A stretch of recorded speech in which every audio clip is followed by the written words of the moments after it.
Hello, and welcome to the show Goldsquadrongays. It's the podcast where two Star Wars loving gays break down each episode of their favorite Star Wars TV shows while also being gay as hell. I'm your host, Bradley Brower. I'm your other host, Charles Rogers. Did you just something dark side at me? The Ventro? What? I guess it's something dark side, you know. I guess it's on theme for today's book. You know, I figured we'd stick to a semi-theme. Yeah, the theme is audio dramas about messy people. Yeah, I don't think we have any Star Wars news that's come out recently. I think that we can discuss. We can't do promotional stuff, so we're not going to talk about any of the stuff that came out this week. So if you're wondering why we didn't talk about the Variety article about whatever, insert Star Wars thing here, that's why. I could talk about the High Republic. Do you want me to talk about the High Republic, Bradley? Wait, I can already tell you what it is. New book cover shown for new book announced for thing that's happening in phase 4, phase 5 of the High Republic kids novel, young adult, not young adult novel. Here's a adult novel, comic book. Here's a drawing of the villain. There you go. There's not going to be a phase 4 and 5, Bradley. This isn't certain film franchises that go on after they've had a logical and reasonable conclusion and then stumble on afterwards for multiple phases trying to recreate the magic in a vain attempt to capture something that was truly once in a lifetime, culturally, entertainment-wise. Anyway, Star Wars. Oh my god. Before we dive into the topic of our conversation, I do have a segment that we haven't busted out in a while, and that is the thing Charles fucked up. Oh god. Yeah, we haven't had a thing Charles fucked up. So I QA our episodes. And I was listening to the episode we did on Dr. Aphra. Now, we haven't done our Rise of the Red Blade episode yet. We will. Bradley, I think it's safe to say you and I would like to talk about this book. Yeah, I'm surprised I finished it as fast as I did, because I was like, it was so good that I was like, I had to finish it really quickly. I'm surprised you finished it, because I finished it. It took me like 3 days, and then there was a weekend in the middle there. So 5-ish days to finish Rise of the Red Blade. It only took you like 7 or 8. Yeah, well, because before when I started it, I was like, oh, I need to do like maybe like 1 or 2 chapters a day to kind of spread this out a little bit. But then I was like, it started getting really good, and I was like, oh, okay, just one more. I was like, okay, just one more chapter. Okay, just one more chapter. Because I've started doing it where like I have to, if I'm gonna listen to the book, I have to finish a whole chapter and then stop. Like I'm not gonna like stop halfway through the chapter, because that fucked me up like on a couple past books. So yeah, I've been basically forcing myself to finish chapters, and that's why I've finished so fast. Wow. Well, I did mention in the last episode, Dr. Aphra, that both of us were reading Rise of the Red Blade. And I made the offhand comment that Iskat Akaris has only appeared in 1 issue of Darth Vader 2017. This is incorrect. I will not get into it, but the book reminded me that she's actually been in 2. She was in issue 19 and 20. Nice. Mea culpa. That was my mistake. I should have remembered exactly how many issues this random side character appeared in the Darth Vader run that I've read once. You're not a real fan. I'm not. I'm not going to be succeeding at the Dragon Con trivia anytime soon. All this information just leaks out of the side of my ears. That actually would be a really good trivia question, actually, now that I think about it. How many issues was she in? Yeah, that's actually kind of funny. Clearly, I would not know the answer. No. Yeah, she was in 2 issues. She was in issue 19 and she was in issue 20. And she's in Rise of the Red Blade, which, we'll get to. Mm-hmm. I'm sure we'll get to. Well, let's dive into what we're actually talking about today. We teased it last time and then sort of decided to get it out of the way because I know we both really wanted to talk about it. Dooku Jedi Lost. Would you like some additional information, Bradley, on Dooku Jedi Lost? Give it to me. Dooku Jedi Lost. So it's a canon audio drama. It's the same as Dr. Aphra. It actually predates Aphra. I'm pretty sure. Actually, let me double check that. Yes, it predates Dr. Aphra. It was published on April 30th, 2019. Script version released on October 1st, 2019. It is written by a gentleman named Cavan Scott. Bradley, have you ever heard of Cavan Scott before? The name sounds familiar, but refresh my memory. I fucking love this man. he is one of the only straight men I trust to write things. He's so fucking good. His bread and butter is basically writing like IP stuff. That's a lot of what he's written. I tried to count up all of his Star Wars issues of like Star Wars Adventures and the High Republic that he'd written. I topped out at like 45. I stopped counting. Yeah. Things he's written for Star Wars. He's written for DC. He's written for Doctor Who. He's written for all sorts of, like, I'm going down his list on his Wikipedia page of just like things he has written. Like he's written Sherlock Holmes stories. He's written Warhammer 40K. He's written so much stuff. Like this man has written an insane amount of stuff, and it's all good. Like all of it that I've read is really, really good. He really specializes in writing radio plays. He's one of the few people out there really consistently writing radio plays, which I think is kind of a lost medium that's kind of coming back with podcasts that I really, really like. Yeah. The idea of doing like a serialized audio like drama format thing, but he writes a lot of the radio plays, which of course transfers into the audio drama that he wrote here, Dooku Jedi Lost. I have been in the same room as Cavan Scott, but I have not had the chance to meet him. Unfortunately, I would badly like to at some point. I'm not going to go over all of the cast members of this. This is, again, like Dr. Aphra. This has an actual full cast. I do want to talk about two of them. Neither of them are Mark Thompson, although Mark Thompson is in this. Surprise. Again, surprise, surprise. Hello, Mark Thompson. Again. Is this just a Mark Thompson fan podcast now? This is a Mark Thompson fan podcast now, I've decided. Look, if you saw him do some of this, like, voice work in person, you would convert this to a Mark Thompson fan podcast. Like, this man at SWCA, this man spent all 3-4 days cosplaying as a Jedi. He had a different like Jedi cosplay all of the days, but he went to all of his panels and did all of his stuff in full costume with a whole ass lightsaber. Love that. And I'm like, and not just one of the days, like multiple days he did this. And I'm like, you, sir, are my idol. You are a legend. But the two that I want to talk about are our two main ones. Ewan Morton is the voice of Count Dooku in this. Ewan Morton doesn't seem to have a whole lot of credits, or certainly none outside of Star Wars that I really recognized.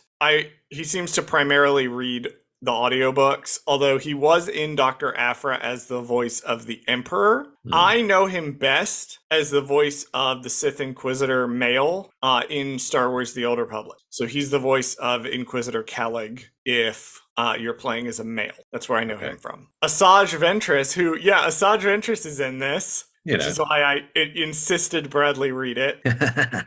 How long did I try to pressure you to listen to this audio drama? It was a while. This one was a while, yeah. It was a while. I was like, Bradley, you have to listen to this. You have to listen to this. And now I think Bradley understands why I wanted him to listen to this.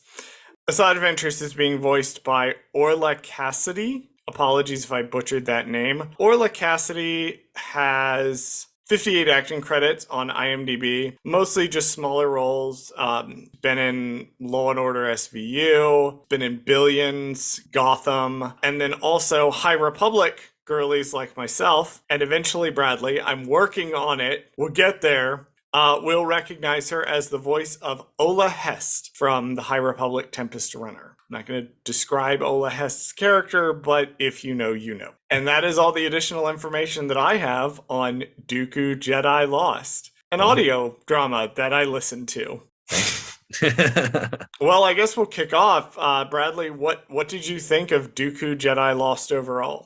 So coming off of Tales of the Jedi, because I watched that and then I read this first, obviously, and then Tales of Jedi came out and I was like, Jedi Dooku Lost did what that did not. And I really wanted this story because this book does such a good job of fleshing out Dooku and a great, like, gives way more backstory to him, like just so much. And it was so great because it's not that he doesn't have a lot in the movies or the books or anything like that, or the shows or anything. It's just, I don't know. I feel like the book just gives you like sometimes when you give childhood trauma to somebody, it makes their character, it gives them more character, which is great. And that's what this did. Funny enough, this book kind of all like it doesn't follow the same format, but it has this similar I'm going to keep bringing up Red Blade because it has a similar vibe to Red Blade in that we get to see him when he's young, and then we get to see him kind of older and just tell a better story. I don't know. I like his flashbacks. I like knowing more about him, and just there's just some really cool stuff about Sereno that we didn't really get, in other media. And so like this is just kind of there in Clone Wars and Bad Batch. Like Bad Batch fleshed it out a little bit. Clone Wars, like it's just kind of there. It's where Dooku's giant dildo castle is located, and we don't get too much about it. This we get a lot more about Sereno and like how that shaped Dooku, even though he was away from it, and his relationship with this planet kind of shaped him. Yeah, Cavan Scott did actually like a Twitter thread at one point because some people were complaining like, oh, Tales of the Jedi doesn't, completely match up with Dooku Jedi Lost. And Kevin did like a Twitter thread that was basically like, here's probably where they go in the story. But ultimately, like, it doesn't matter. Yeah. And I'm not trying to say like, oh, it has to match up perfectly. But like, if you close one eye and watch both of the, or read the book and then watch the show, I mean, like, you're not going to notice. You're never going to know like where this took place or where that, like, you could squeeze it in somewhere. Like, it wouldn't be that weird to say that it also happened. Like, you know what I mean? It's that's why you got to look at Tales with a it could have happened kind of thing versus it did. I can make it work in my head. You can make it work. Like I can make it work pretty easily. And the thing about Dooku Jedi Lost too, it is so, if you're like me, there's a reason it gets referenced so much. If you're like me and you're obsessed with all of the Star Wars things, Dooku Jedi Lost is a fucking treasure trove for you. There's so many references to other things. Like there's references to Master and Apprentice. There's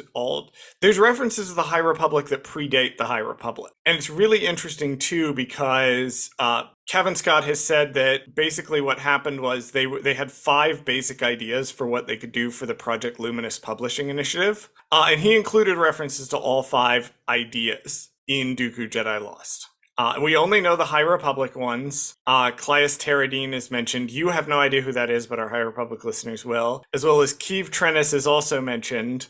You also will not know who Keeve Trennis is, but again, High Republic readers will know who Keeve Trennis is. Those characters are mentioned in this, and that actually predates. This was some of our first, information on the High Republic and what we could expect to actually happen in it. I really liked this book. I really liked this book a lot. And I had kind of a journey with it too, kind of an interesting journey, which I will now relate because Bradley can't stop me. So the first time I listened to the book, you know how his thing is it's told basically like as Asajj, listening to these holograms or reading these letters and stuff and trying to put it together. Right. Okay, so that really annoyed me the first time I listened to it. Interesting. I was like, oh, this is really... Because I had just come off of Tempest Runner. And Tempest Runner is more like an audio play. There's not a lot of describing the events happening. This has a lot of narration. And I was like, oh, that feels lazier to me. That they're just describing to me. I feel like the book is being read to me by someone. And then I attended the audiobook panel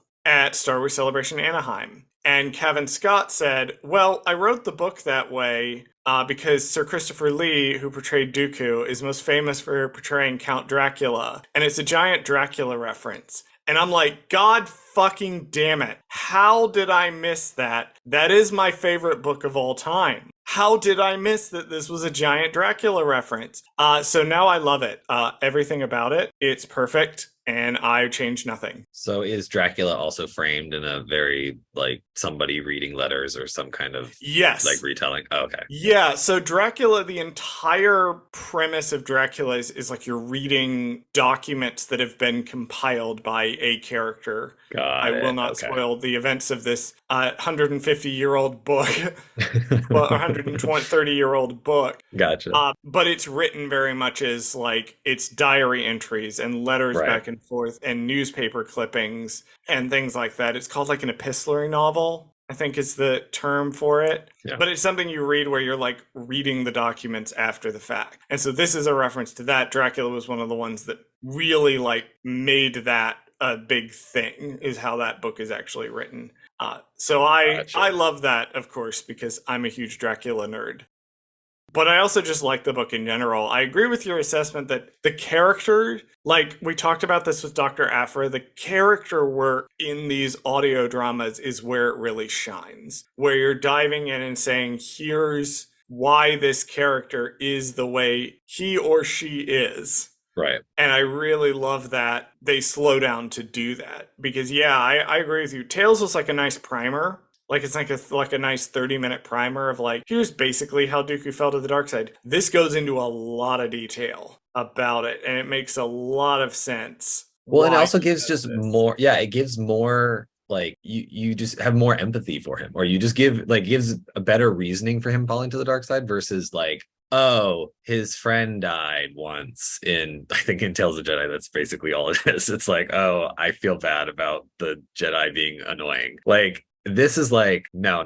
Like, we have to see his daddy issues. We got to see he's got, because of course he has family issues. He's got, he's got all kinds of issues with family. And so, like, that's so great. And especially from, like, basically, a little rich white kid, like, it's a great, like, oh, he's not perfect, it's just so fantastic that he goes from this essentially this affluent family to being a poor monk, and then being like, oh shit, by the way, we didn't tell you about your rich ass family on purpose, and yeah, sorry about that, but that's probably why you're gonna end up being a villain, is because we didn't tell you were rich as fuck. Yeah. Well, and also, like, he never lets go of that family is also part of what the book explores. And, like, it explores how his, like, relationship with his sister could have been something that, kept him from falling to the dark side the way that it does. And it didn't. But also, like, he has this really complicated relationship with them. Like, the healthiest thing for Dooku probably would have been to be like, well, that was my real family. It kind of sucks. I'm going to go do my Jedi thing now. And he doesn't. Like, he's still exchanging these letters back and forth with his sister, which, yeah, it's really interesting. Like, he never wants to let go of that privilege in a way. And, like, he does ultimately end up, like, spoilers for the book, but also, like, it's literally in his name. He does end up becoming the Count and, like, ruling over this planet. And, like, it doesn't go well. No. Like, he's miserable doing it. And so that makes him, like, really susceptible to Darth Sidious. Yeah, it's so interesting just delving into why he is the way he is, because, like, looking at his relationship, too, with Sifo Dyas and the way that, the relationship between Sifo Dyas and his master and then the Jedi Council, looking at that and going, yeah, it does make sense why Dooku would come to eventually strongly distrust the Jedi Council and become this political idealist and then later Sith Lord. That all makes complete sense now. I mean, it seems to all, like, happen constantly in this Jedi Order. All these kids keep being disillusioned with the Jedi because they're keeping them from personal relationships, and then all of a sudden it's like, oh, they're evil now. It's like, god damn it. Let's see, we have Dooku, we have Anakin Skywalker, we have Iskat Akaris. Those are the three big ones I can think of off the top of my head. They all mirror each other very well, I will say. Like, I feel like that's what's so interesting about reading Red Blade and then reading, and then going back to this is, like, the relationship of, like, Anakin was in love with Padme, but it was like, oh, we got to keep it a secret. And then it was like, Dooku has a sister that he wants to keep in contact with. Oh, but we got to keep it a secret. And Iskat, I'm not going to go too much into her story because we'll talk about it later. But again, got to keep it a secret. Coming. And so it's like, no, like, stop doing that. Stop trying to keep secrets and stop trying to keep people from having basic human relation. Or, well, I shouldn't say human because they're not all human, but basic. Yeah, don't be speciesist, Bradley. We're always specious on this show. We're always so speciesist on this show. I always forget we gotta work on our pro-human bias. Like, we have to check our human privilege at the door. I think it's an interesting contrast. Well, I think it's an interesting contrast to somebody like Obi-Wan Kenobi, who has this relationship with Satine Kryze, whatever the nature of that relationship actually was. And then ultimately both of them, because they're mature adults, decided to, like, we're not going to let this get in the way with the responsibilities that we have to each other. Right. So it's really interesting to contrast that. And also, like, reading Dooku Jedi Lost adds a lot of depth, too, to the relationship between Dooku and Obi-Wan, such as it is in Clone Wars when they have their interactions, and then in their conversation in Attack of the Clones, which, for all my feelings about Attack of the Clones, that is a great scene when Dooku comes in to visit him and he's like, hey, so the Senate's under the control of a Sith Lord. You should join me and we can root him out. He literally gives him the opportunity and he's just like, yo, here's what's really going on. Like, we can stop all this right now. And he's like, nah, democracy is better. I'm just going to go with this instead because religion and stuff. Right. And it adds that level of depth to, you see, Dooku's relationship with Yoda, Dooku's relationship with Sifo Dyas, a little bit of his relationship with Qui-Gon, and then Rael Averross is, I think, mentioned. I can't remember. I don't think Rael Averross actually does Rael Averross actually show up in this book? I do not remember. Rael Averross does not physically appear in this book. You have not read Master and Apprentice yet, have you, Bradley? I have not. Okay, we'll get to Master and Apprentice at some point. You'll know why I'm hyperfixating on Rael Averross. But speaking of hyperfixations, I do feel like we have overlooked the other main character in this. Bradley, I have to ask you specifically, what did you think of the Asajj Ventress plotline? With her hearing like her dead master, which, spoilers for the High Republic, this will not be the last time that a Cavan Scott joint has people seeing dead people. Cavan Scott loves this. No, I love, well, first of all, I love the framing device because, of course, I love Asajj Ventress. But this gave Phasma vibe, it's a very similar kind of where you have the one character is discovering the truth, essentially, from another quote unquote character. In Asajj's case, she's discovering it from the letters of the sister and stuff. But I don't know. I love Asajj Ventress. I love the talking to your dead master thing is great. That's always a good psychological twist on someone. Nice storytelling device. Right. Especially on someone as complicated as Asajj Ventress, because, she is technically evil at some points, but then for the most part, she's really not. She's just angry. She's just like this person who has just been fucked over so many times. So it's just like really nice that she has these complicated relationships with all of her different masters. And then inevitably we know that she goes on her own and then she falls in love and all that good stuff. From another book that we remember. We already did Dark Disciple. I've done Dark Disciple twice, actually. I did it on our show, and I also did it on First Steps, a Star Wars podcast. But this is such a good prequel to that, if anything, because if you read them in sequential order, because I guess that would come after. But if you were to read them back to back, if you were to read Dooku Lost and then you were to read Dark Disciple, I think that would be a nice little, cherry-picked companion novel. Only because, like I said, Asajj is so complicated and she's just so good. Like, I don't know what it is about her.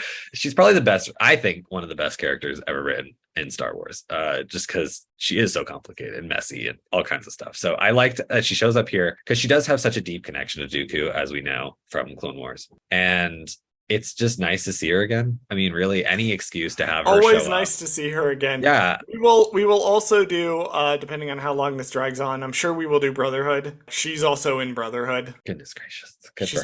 She's been having a little bit of a renaissance lately.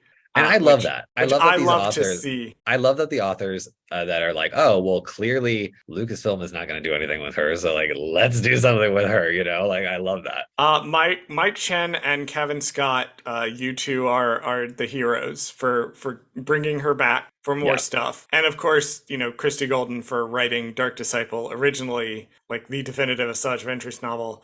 Yeah, we didn't get a lot of Kyneric in Clone Wars. Like, he basically shows up and then dies. And like, that's his whole role in the story, is to train her and then she dies. Here we get a lot more about him, or at least, he's more of a presence. He's more of a personality in her life. He's more of somebody trying to like bring her back from the dark, from beyond the grave, when really, like, she's too far gone at this point. She was never gonna, she's not ready to sort of break away from Dooku in the way that she will eventually be ready to do so in Clone Wars, and then the events of Dark Disciple will happen, and then Bradley pretends the last couple of chapters of that book didn't canonically exist.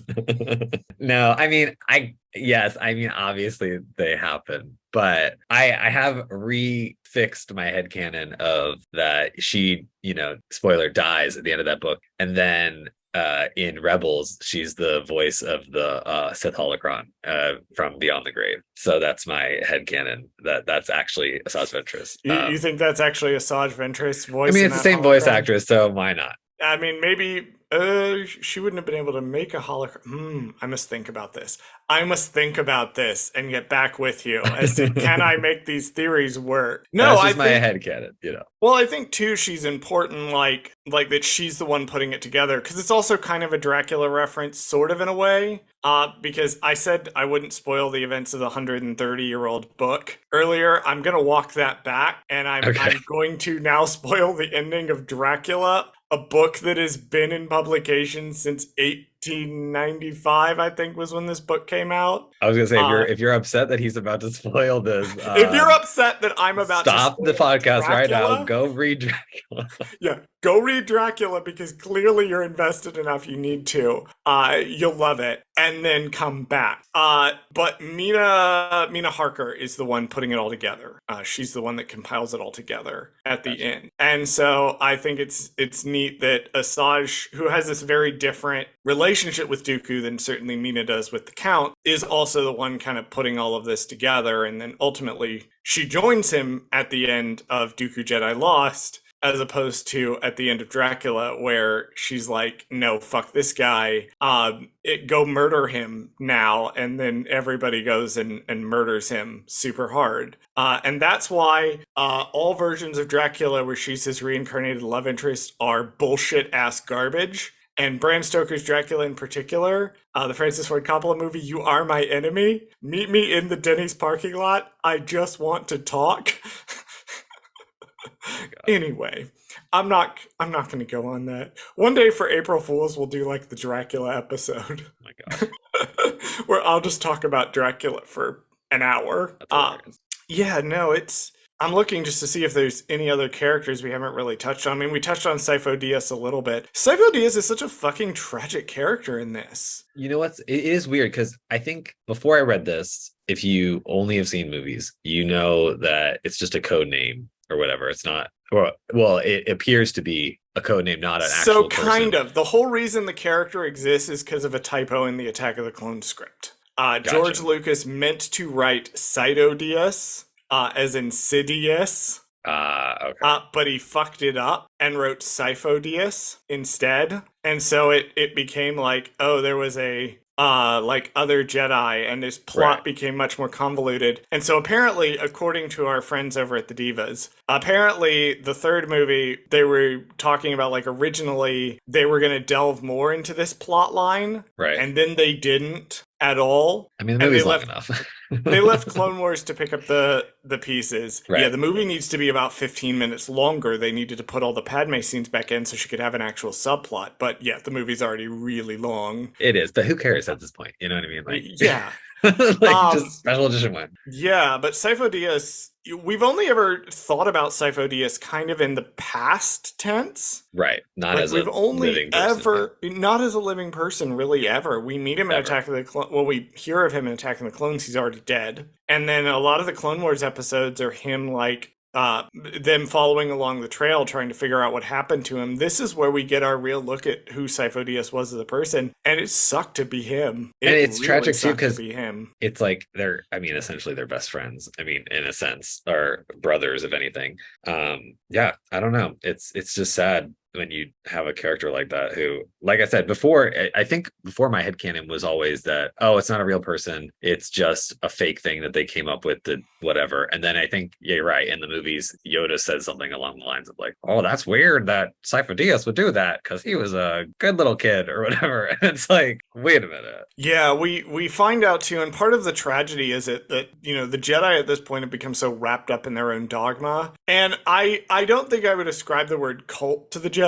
I don't think that they go that far. I think that, certainly looking at other groups like the Path of the Open Hand, that's a cult. That's what a cult is. The Jedi is just a really dogmatic religion. They're like space the Catholic Church that's so wrapped up in its own dogma that it forgets about, or at least medieval Catholic Church, I would say, so wrapped up in its own business that it doesn't really care about anybody specifically as an individual. And the sort of the tragedy of Sifo Dyas is that if the Jedi weren't so quick to push things that were outside of their point of view, or outside of the way they thought things should work off to the side, he could have been supported. He could have gotten the help he needed, but he couldn't. So he ended up having this incredibly suffering life full of tragedy, not because the Jedi actively refused to help him, but because nobody that knew about his premonitions even trusted the Jedi enough. It's very sad. This is a sad book. Well, Bradley, do you have any final thoughts on Dooku Jedi Lost as we coming up on trying to make sure these episodes are a little bit shorter? Yeah,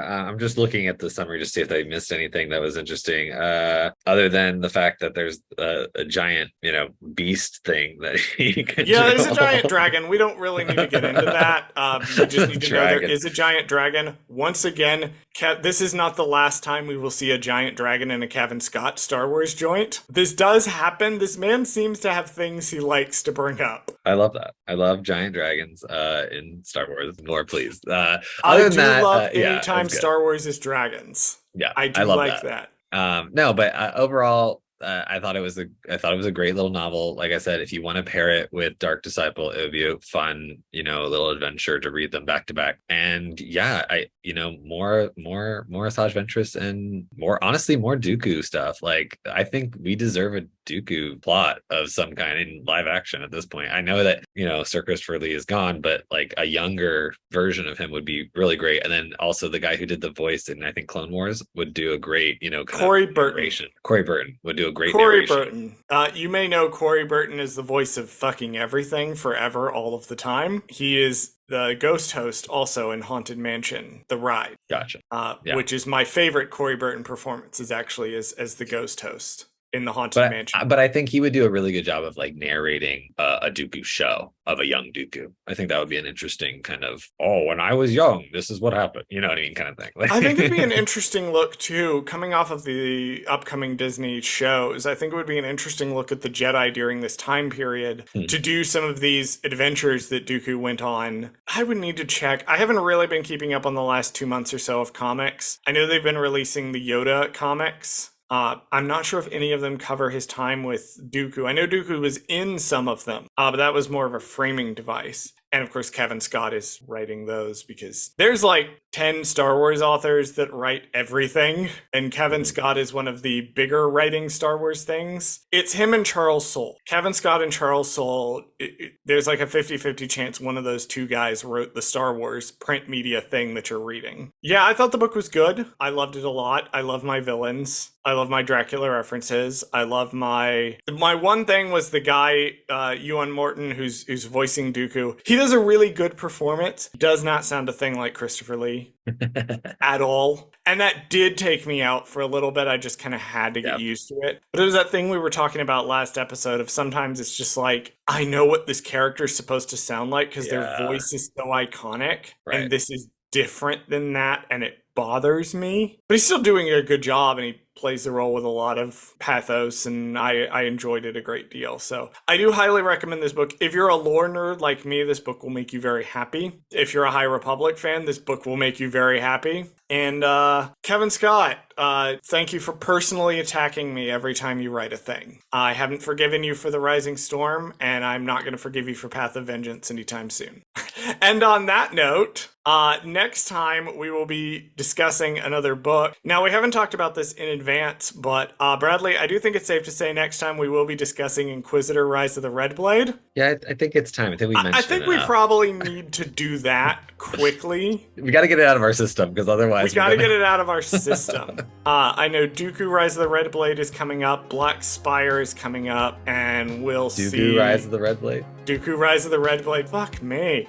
Words, I can say them. I'm so good. I've been doing this podcast for over 2 years. That would have been a great title for a Dooku book, though. Like, that would have been great. Dooku Rise of the Red Blade? That would have been great. Oh, God. Oh, my God. Yeah, we'll do Inquisitor Rise of the Red Blade, we'll do Black Spire, and we'll see what else we have. Yeah. We'll discuss the matter. Follow us on the socials that you're about to hear. Bye! Thank you for listening to Gold Squadron Gaze.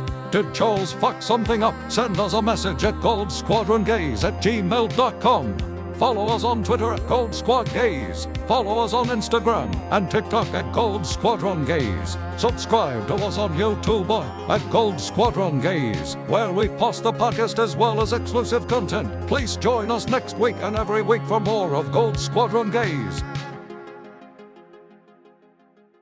Jedi Lost. Why did I say Jedi Lost? I don't know. Jedi Lost. I sound like I'm sloshed. That was a terrible joke. I'm going to move on.